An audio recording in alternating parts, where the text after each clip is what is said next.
10 rebounds on Boston's side. Kyrie Irving had an awful game, guys, going 4 for 18 from the field. And afterwards, he said, quote, "This is what I signed up for." Game 3, Friday night in Boston. Shannon, are you surprised by the Bucks' big win? I'm surprised the margin of the win. The margin. I'm not surprised they won the game. Skip, they knew they couldn't go down 0-2. You go down 0-2, you're getting swept. You go into a team's building, now you got to somehow try to find a way, scratch and claw, to steal one of these games. Look, Giannis found a way. They had forted him off. They built the fort up around the rim the first game, and he wasn't able to break that fort down. What transpired in this game, they made 23s. You made 23s more times than not, you're going to win the game. And what happened, Middleton got hot from the three, Lopez hit some threes, and so when those guys were sloughing off, Giannis trying to go to the rim, they get the hand on the ball go all over the place, turnover. Now, he said, okay, here's where you're coming from. Let me kick this thing to Middleton. Boom. Now, all of a sudden, you can't help on Giannis. You got to stay on Middleton. But, Skip, I've watched the Milwaukee Bucks a little bit this year. The guy that doesn't get enough credit, and normally when they win, he plays exceptional. And that's Eric Bledsoe. He had an awful game in game 1. He won me a case of dew one Friday night here at Staples. He did. He did. He took the game over. On the day, he got his contract extension. Remember that? Why you got to bring up old news? Well, it was good news. I did not see this coming, Skip. A 28-2 run, 24-2, something like that run. The end of the third, start of the fourth quarter, they blew the game wide open. So I'm not surprised that they won. I'm surprised at the margin of victory in which they used. And if you could tell me they're going to get 29 from Giannis, they're going to get 28 from Middleton, 21 from Bledsoe, I'm going to say they're going to win a lot of games because those big three guys are very, very important.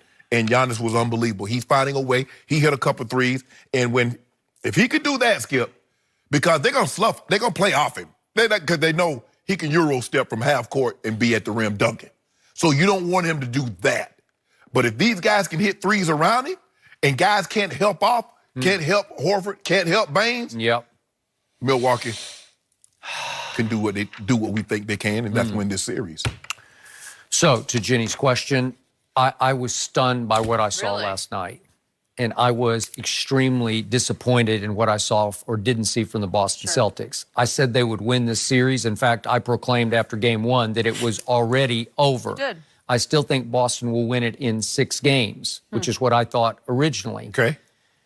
But last night horrified me because I'm going to remind everybody, with 1:14 left in the first half, Boston led this game 51-50.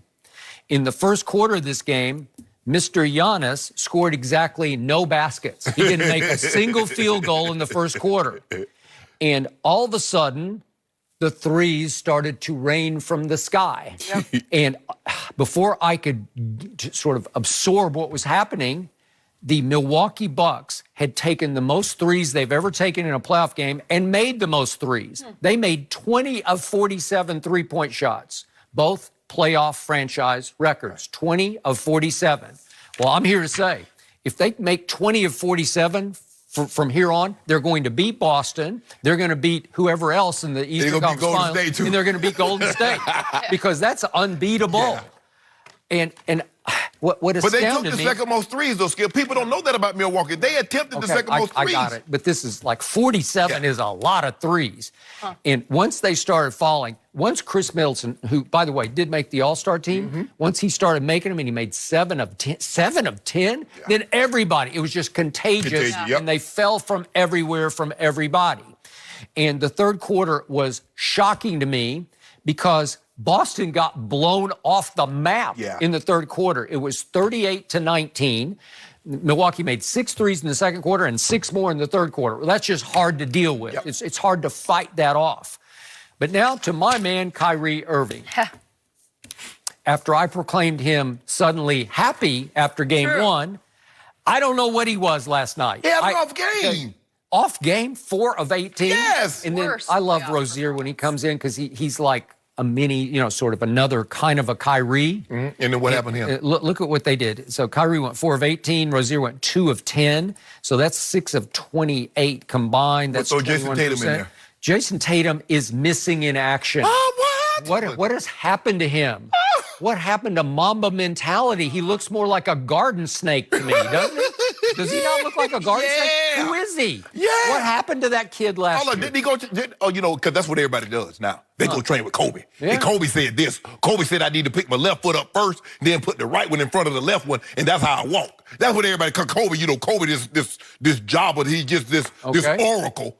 Okay. What's going on? Jason Tatum, is he still the linchpin in a potential Anthony Davis trade? Oh, yeah? Who would you rather have? Would you rather have Jason Tatum or you rather have Brandon Ingram or Kyle Kuzma? Give me Jason Tatum. Oh, for real? For real. Okay. So in the first 2 games of this series, he's a grand total of 4 of 17. He's 0 for 3 from the three-point line.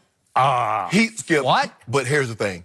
He's the guy that's been most impacted by Kyrie's return. I guess so. Because a lot of those shots, Skip, he was the guy. They put the ball in his hand last year down the stretch a lot. They did. Now, he's not going to see the ball. Kyrie got the ball. Kyrie had an off game. Now, watch Kyrie come back. He'll come back next, I don't know when they play. Friday.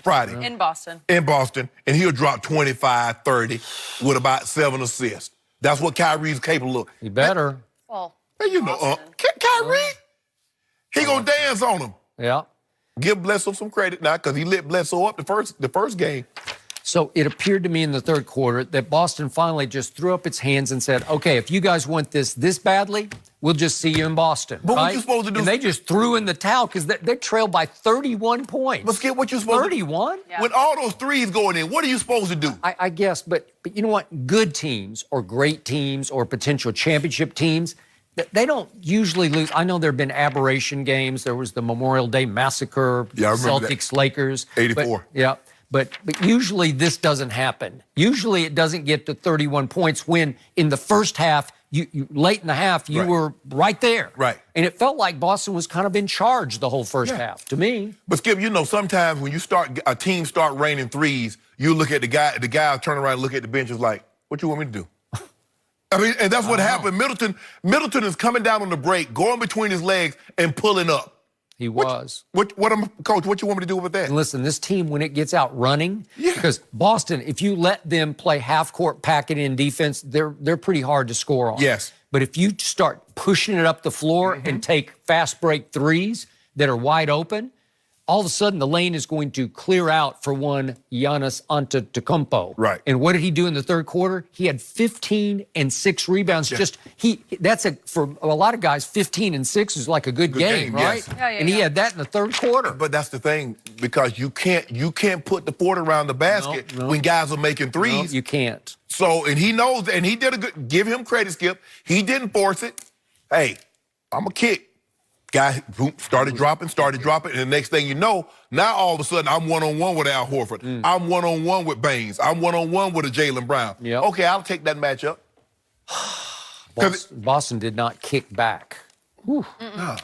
So but see, he what? got tired of y'all talking about Al Horford. Al Horford D'd him up. Well, he did. Okay, yeah. Okay. He did. Take that with you, Al Horford. Okay. Sleep on that one. I thought he D'd him up in the first quarter. He did. Okay. And then all of a sudden, guess what? The threes started making it. And then he couldn't get any help. He said, well, hey, sleep on the plane and take that with you. You'll be dreaming about me.